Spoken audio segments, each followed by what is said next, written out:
Assalamualaikum warahmatullahi wabarakatuh. Ketemu lagi dengan saya Arimaya Lestari, Fasilitator Nasional Keamanan Pangan BPOM RI. Baik, hari ini saya akan membahas mengenai cara produksi pangan olahan yang baik atau CPPOB. Nah, apa saja yang akan kita bahas, yaitu pendahuluan, yaitu pangan yang dikehendaki. Bagaimana sih pangan yang dikehendaki oleh konsumen? Itu sesuai dengan selera konsumen pastinya ya. Selanjutnya aman dikonsumsi, bermutu dan halal. Nah, masalah utama dari keamanan pangan kita yaitu cemaran mikroba karena rendahnya kondisi higienis, rendahnya kondisi higienis dan sanitasi. Selanjutnya cemaran kimia karena bahan baku yang mudah tercemar penyalahgunaan bahan berbahaya pada pangan. Selanjutnya penggunaan bahan tambahan pangan atau BTP melebihi batas maksimal yang diinginkan. Itulah masalah utama keamanan pangan kita. Selanjutnya pangan aman yaitu pangan yang bebas dari cemaran tentunya. Cemaran apa saja? Cemaran biologi, cemaran kimia cemaran fisik, cemaran bebas dari cemaran. Yang kita harapkan adalah food safety yaitu bebas dari cemaran. Selanjutnya kita bahas mengenai cemaran fisik.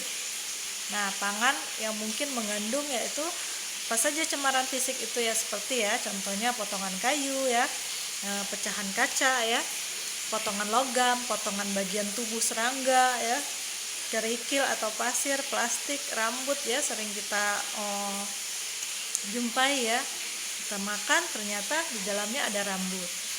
Selanjutnya cemaran biologi atau mikroba atau kuman. Contohnya apa saja? Yaitu air tercemar. Serangga yaitu lalat atau kecoa hewan pengerat seperti tikus hewan peliharaan peralatan kotor, pangan yang kotor, pangan mentah dan sebagainya. Tanah, feses dan air kotor juga mengandung mikroba. Selanjutnya pada tubuh manusia termasuk kulit, rambut telinga, mulut, hidung terdapat juga mikroba. Jadi mikroba dapat berpindah ketika seorang bersin atau menyentuh suatu benda. Jadi harus kita ketahui Selanjutnya cemaran kimia. Dari pangan mungkin juga mengandung bahan kimia seperti pestisida bahan pembersih, cat, minyak pelumas, logam berat, racun alami BTP yang melebihi batas yang diizinkan bahan berbahaya dilarang untuk pangan seperti formalin boraks, pewarna tekstil cemaran dari bahan kemasan pangan atau migrasi dan lain sebagainya. Nah, definisinya yaitu adalah suatu pedoman yang menjelaskan bagaimana memproduksi pangan agar aman, bermutu dan layak untuk dikonsumsi dengan cara mencegah tercemarnya pangan oleh cemaran biologis, kimia, dan benda lain. Selanjutnya caranya yaitu mematikan atau mencegah hidupnya jasad unik patogen. Selanjutnya mengendalikan proses produksi. Nah, bagaimanakah kita merencanakan penerapan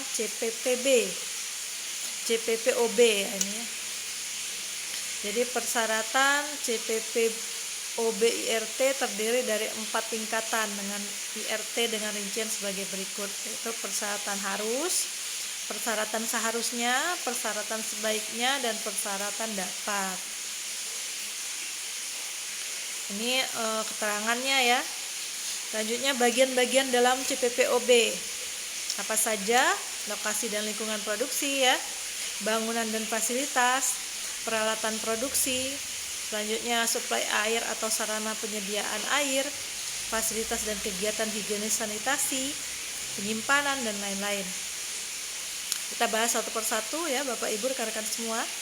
Yang pertama yaitu lokasi dan lingkungan produksi. Jadi penetapan lokasi produksinya juga mempertimbangkan peluang pencemaran dan tindakan pencegahan Apa saja yang perlu diperhatikan?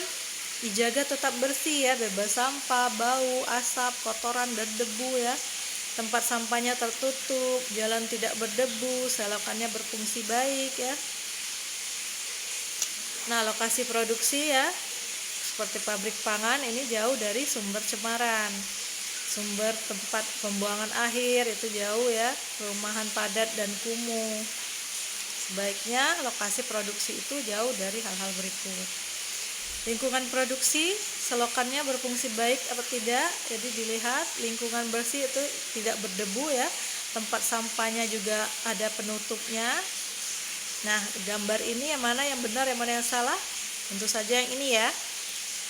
Yang sebelah sini itu yang ini salah karena tutup sampahnya tidak bertutup, jadi terbuka kemana-mana ya, semua bau ya. Nah seperti ini tidak ada salurannya. Sedangkan yang di sebelah ini yang warna hijau itu kotak sampahnya sudah ada penutup dan jalannya sudah ada selokan air. Selanjutnya bangunan dan fasilitas. Jadi bangunan ruang produksi itu dilihat desain dan tata letak lantainya, lantai, dinding ya, langit-langit, pintu dan jendela, lubang angin atau ventilasi ya. Semuanya diperhatikan dan dilihat kebersihannya. Lampu di ruang produksinya berpenutup. Selanjutnya fasilitas IRTP atau kelengkapan ruang produksi. Tempat penyimpanannya juga itu diperhatikan. Selanjutnya peralatan produksi. Ini juga kita perlu perhatikan ya.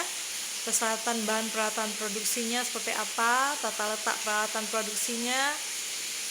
Selanjutnya pengawasan dan pemantauan peralatan produksi. Selanjutnya bahan perlengkapan alat ukur atau timbang itu sudah terkalibrasi. Ini tata letaknya ya. Jadi perhatikan ya, harus berurutan sesuai alur proses produksi. Seperti ini ya. Ini ruang produksi. Lantainya sudah kedap air, mudah dibersihkan ya, tidak licin. Permukaan licin dan mudah dibersihkan. Langit-langitnya terlihat bersih ya. Jendela juga dilengkapi kawat kasa. Permukaan alat atau tempat kerjanya bersih, halus, tidak berkarat ya. Selanjutnya fasilitas ruang produksinya wajib ada cuci tangan ya sebelum bekerja. Jadi setelah dari toilet harus ada cuci tangannya, ada wastafel. Nah ini juga bahan alat kebersihannya, tempat sampah berpenutup ya, loker atau ruang ganti karyawan juga diperhatikan kebersihannya. Selanjutnya suplai air atau sarana penyediaan air. Jumlah sesuai kebutuhan, memenuhi persyaratan air bersih ya. Jadi yang perlu diperhatikan dalam penyediaan air itu adalah sumber ya, perpipaan pembawa, tempat penampungan airnya, peralatan pengelolaan airnya, hasil analisa air secara berkala ya. Selanjutnya apalagi fasilitas dan kegiatan higienis dan sanitasi. Nah, fasilitas higienis dan sanitasi ini itu ada sarana pembersihan atau pencucian, ada sarana higienis karyawan, sarana cuci tangan, sarana toilet atau jamban, sarana pembuangan air dan limbah. Selanjutnya kegiatan higienis dan sanitasi. Selanjutnya ini juga kesehatan dan higienis karyawan. Jadi fokus pada peluang pencemaran dari karyawan ya, pencemaran disengaja atau tidak disengaja. Fokus perhatikan juga kesehatan karyawan, kebersihannya, perilaku karyawan ya. Nah, nanti akan ada pelatihan dan pembinaan karyawan, harusnya seperti itu ya, pengawasan perilaku karyawan. Nah, ini kesehatan karyawan, kebersihannya dilihat, kuku, ini jenggot sama rambut ya. Nah, perlu pemeriksaan rutin karyawan. Nanti yang sakit ya, itu terjadi kesehatan karyawannya juga perlu diperhatikan. Kok perilaku karyawan ini apakah dia memakai pakaian kerja yang lengkap ya, dipakai dengan benar, terus dia mencuci tangan ya, apakah dia bercakap-cakap atau dia bersin. Nah, itu termasuk dalam perilaku karyawan. Ini juga makan makanan minum menggunakan sendok garpu atau dia menggunakan tangan ya. Selanjutnya perilaku karyawan itu dia merokoknya di mana ya. Jadi perlu pengawasan perilaku karyawan dengan meningkatkan adanya pelatihan dan pembinaan. Selanjutnya ke pemeliharaan dan program higienis sanitasi. Apa saja ya? Fokus menghindari pencemaran dan penurunan mutu produk. Jadi pemeliharaan dan pembersihan ya, prosedur pembersihan dan sanitasi. Selanjutnya program pengendalian hama ya, mencegah pemasangan perangkap, menghindari sarang hama, pemberantasan hama ya, penanganan sampah atau limbah sisa produksi, itu padat, cair, dan gas. Sarana pembersihan, ini juga ini gambarnya, program pengendalian hama, bagaimana kita mengendalikannya. Ini pintu masuk ke area produksi ya, pencegahan tikus serangga, ini kita pasang perangkap tikus ya, atau lem tikus ya.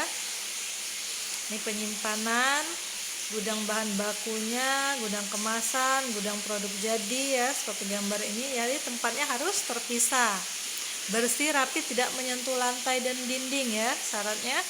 Perhatikan suhu juga penyimpanan agar suhu produk akhir tetap 18 derajat Celcius. Selanjutnya apalagi, barang yang masuk dulu keluar terlebih dahulu, atau barang yang kadaluarsa lebih dulu keluar terlebih dahulu. Jadi kalau sudah hampir mau dekat kadaluarsa, itu harus dipakai dahulu kan ya, harus dipakainya dahulu. Terus harus ada identitas atau dokumentasi, jadi harus difoto sebelum dan sesudahnya. Selanjutnya pengendalian proses produksi. Jadi pengendalian proses produksi ini merupakan bagian terpenting ya dalam produksi. Nah, ini ada penetapan persyaratannya, persyaratan air ya, komposisi, deskripsi produk ya, ketepatan penimbangan BTP, kecukupan waktu, dan lain-lain. Selanjutnya pengendalian proses produksi. Bagaimana caranya? Yaitu penting adanya dokumentasi, penting ya, dengan melihat dari catatan formula baku ya, persyaratan bahan, persyaratan air. Jadi kita sudah ada catatannya masing-masing dengan catatan proses produksi ya, catatan cek perlabelan ya, spesifikasi ya. Lanjut ke pelabelan pangan. Apa saja label yang jelas dan informatif? Itu berdasarkan BPOM nomor 31 tahun 2018. Label pangan sekurang-kurangnya memuat apa saja, nama produk, daftar pangan atau komposisi yang digunakan ya, berat bersih atau isi bersih, nama dan alamat, halal bagi yang dipersyaratkan, tanggal dan kode produksi, terus keterangan kadaluarsa, nomor izin edar ya, asal usul pangan, bahan pangan tertentu. Selanjutnya pengawasan oleh penanggung jawab. Jadi penanggung jawab ya agar konsisten dalam memenuhi ketentuan yang dipersyaratkan untuk mempunyai pengetahuan higienis dan sanitasi pangan serta proses produksi yang ditanganinya. Jadi memiliki sertifikat PKP. Ya, selanjutnya pengawasan dilakukan secara rutin. Jadi pengawasan bahan ya, pengawasan proses ya. Selanjutnya melakukan tindakan koreksi atau pengendalian terhadap penyimpangan. Selanjutnya penarikan produk. Jadi apabila terjadi ketidaksesuaian produk yang membahayakan bagi kesehatan konsumen, maka pemilik IRTP harus menarik produknya dari peredaran, menghentikan produksinya, menarik produk lain yang kondisinya sama dengan produk penyebab bahaya. Selanjutnya pemilik IRTP harus melaporkan ke pemerintah kabupaten atau kota dan balai besar ke balai POM setempat. Yang kedua, memusnahkan produknya jika terbukti berbahaya ya bagi konsumen, disaksikan BFI. Jadi penanggung jawab mempersiapkan prosedur penarikan produk pangan. Selanjutnya bagaimana pencatatan dan dokumentasi? Tujuannya yaitu agar mampu telusur ya. Jadi terdiri dari penerimaan BB, BTP, bahan penolong, produk akhir yaitu distribusi ya, penyimpanan ya. Jadi disimpan 2 kali umur simpan produk, dijaga tetap akurat dan mutakhir. Selanjutnya pelatihan karyawan. Jadi pemilik atau penanggung jawab harus mengikuti penyuluhan CCPOB IRT. Selanjutnya pemilik atau penanggung jawab menerapkan dan mengajarkannya kepada karyawan ya. Ini produk akhir. Persyaratan produk akhirnya harus memenuhi persyaratan keamanan, mutu dan gizi pangan. Selanjutnya penanganan produk akhir ini harus ditangani secara tepat untuk meminimalisasi terjadinya penurunan mutu dan kontaminasi. Ini temuan berulang pengawasan PIRT, yaitu krisis di level 4 TMK. Selanjutnya contoh UMKM yang tidak menerapkan CPPOB. Nah ini ya, contohnya ini gambarnya kenapa tidak menggunakan sandal ya. Ini tidak ditutup ya. Nah selanjutnya yang itu gambarnya langsung di tempat, tidak digunakan alas atau tidak ditutup lagi ya, tidak higienis. Nah seperti ini ya, peralatannya berantakan, atapnya juga banyak debu ya. Nah ini tidak menggunakan sarung tangan penutup masker, tidak menggunakan sarung tangan, masker sama penutup kepala. Jadi bisa terkontaminasi rambut ya, bakteri. Selanjutnya ini juga gambar ini tidak higienis ya. Ini tidak pakai baju ya, sudah mengolah pangan. Nah ini juga, apalagi ini ya, adonannya diinjak-injak pakai kakinya kotor ya. Jadi kehigienis. Selanjutnya monitoring dan tindakan perbaikan pelaksanaan penerapan CCPOB IRT. Jadi kegiatan monitoring dapat berupa audit internal ya secara periodik. Jadi perlu dilakukan dengan tujuan untuk mendapat kesesuaian antara praktek dan persyaratan CCPOB IRT di IRTP secara keseluruhan. Menutupnya, jadi implementasi CPPOB IRT oleh IRTP secara konsisten bisa diharapkan dapat mendukung tersedianya pangan yang baik dan aman bagi masyarakat Indonesia. Selanjutnya, penerapan CPPOB IRT juga diharapkan dapat memberikan dampak yang nyata pada perkembangan IRTP di Indonesia, yaitu semakin maju dan kompetitif. Baik, rekan-rekan, demikian video saya hari ini. Sampai bertemu kembali pada video-video berikutnya. Wassalamualaikum warahmatullahi wabarakatuh.